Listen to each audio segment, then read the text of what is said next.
The execution of Mary Queen of Scots is one of the most infamous botched beheadings in British history. It was the most dramatic, as well as the most dangerous moment of the reign of Elizabeth I. And it was also the endgame of many years of rivalry between Mary Queen of Scots and Queen Elizabeth I of England. The chain of events that run up to Mary's unfortunate demise reveals two strong female leaders pitted against one another, where allegiances were chosen between blood and state.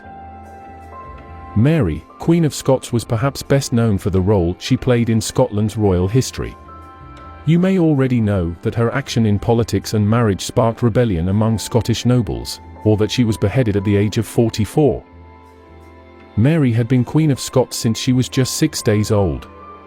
She was a Catholic, and she spent most of her early life being brought up in France at the French court. Mary Queen of Scots had a claim on the English throne, being the granddaughter of Henry VIII's elder sister Margaret Tudor and therefore the great-granddaughter of Henry VII of England. When her first husband, King Francis II of France, died, Mary returned to Scotland. As a young woman, she encountered problems trying to rule. The most significant of which was that most of the Scottish lords were Protestant. They didn't look too favourably on the young Catholic Scottish Queen telling them what to do. They preferred the Protestant regent, Mary's half-brother, to lead the government. Further problems occurred with both the Scottish lords and her cousin Queen Elizabeth I. When she decided to marry her English cousin Henry, Lord Darnley, in order to reinforce her claim of succession to the English throne after Elizabeth's death. Darnley thought that he should really sit on the Scottish throne as he was married to the Scottish Queen. The Scottish lords didn't really like this, because Darnley was a womanizer and a drunkard. The two had a son who they named James. Again, this strengthened Mary Queen of Scots' hand when it came to succeeding Queen Elizabeth. In 1567, Darnley was mysteriously killed in an explosion at Kirk Ower Field, and Mary's lover, the Earl of Bothwell, was the key suspect. Mary immediately made the problem worse by marrying the man who was the chief suspect in the crime. Elizabeth and the nobility were enraged by this move and suggested that Mary had a hand in her husband's murder. They believed that Mary Queen of Scots was involved in the murder of her husband. A rebellion sooner occurred, which the Scottish lords won. Bothwell was allowed to flee the country as part of the deal he negotiated. The Protestant lords took Mary Queen of Scots to prison. She was imprisoned in Loch Leven Castle in the middle of the Loch, Scotland. They forced her to abdicate the throne in favour of her young son, James. Mary's son James became King James VI of Scotland. Upon hearing this news, Queen Elizabeth of England was once again enraged. Despite her feelings about Mary Queen of Scots' role in the murder of her husband, she did not believe that subjects should be able to remove an anointed sovereign. Elizabeth's great fear was that if it was possible in Scotland, it might happen in England as well. Mary always had a captivating way about her, especially when it came to men. She managed to charm the guards in the castle.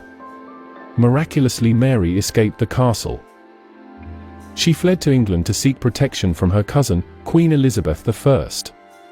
Initially, Queen Elizabeth I welcomed Mary, but she was later forced to put her fellow queen under house arrest for many years. Although she didn't quite call it that. Why did Elizabeth do this? Because Mary always claimed that she was the rightful Queen of England. The argument Mary had, which was supported by the Catholic Church, was that Elizabeth was illegitimate.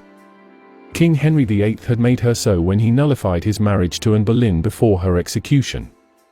Mary just saw a kingdom ripe for the taking, especially as Elizabeth had no male child. Many of the secret Catholics in the north of England supported Mary Queen of Scots' claim to the throne. Mary believed that one day they would rise up and make her the English Queen. 19 years later, in 1586, a major plot to murder Queen Elizabeth I was reported. This plot became known as the Babington Plot. Finally, Elizabeth's spymaster, Sir Francis Walsingham, had secured evidence of Mary's complicity in a conspiracy to kill Elizabeth. Mary was formally arrested on the 11th of August 1586. Mary was brought to trial. She argued that as a foreign anointed queen, she was not Elizabeth's subject and therefore could not be convicted of treason. Unsurprisingly, she was found guilty on the 25th of October of high treason, and she was sentenced to death. The execution of Mary, Queen of Scots, was a huge news event across Europe. Queen Elizabeth's advisors wanted her to execute Mary, to ensure the life of Her Majesty of England and the well-being of the Crown of England, particularly to stabilize religion. Nonetheless, Queen Elizabeth I resisted for a long time.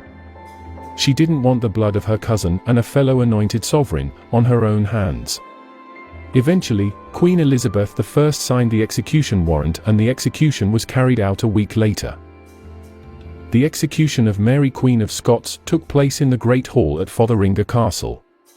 The night before her death, Mary gave away all of her goods to her loyal servants. She sat down and wrote one final letter to the King of France, where she urged him to look out for her son King James, who she believed had forsaken her. Mary Queen of Scots spent most of the evening awake and in prayer, preparing herself for death. On February 8, 1587, a crowd of hundreds gathered to watch the execution of Mary Queen of Scots. According to observers, she was dressed in black and wore a veil. She indeed met her end with bravery. Her servants Jane Kennedy and Elizabeth Curl helped her to remove her outer garments, and she was then blindfolded and knelt down, uttering her last words, "Into thy hands, O Lord, I commend my spirit." To finish the job, it took 3 blows from the executioner.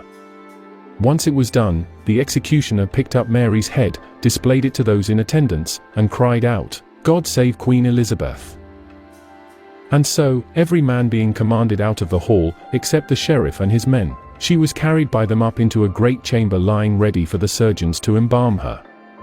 After Mary's body was embalmed, the body was initially buried in Peterborough Cathedral, the resting place of Catherine of Aragon. However, when Mary's son, King James I of England, heard the news, he had his mother exhumed and reburied in the Henry VII Chapel at Westminster Abbey. The execution of Mary Queen of Scots remains one of the most infamous events in British history, and a story that should never be forgotten.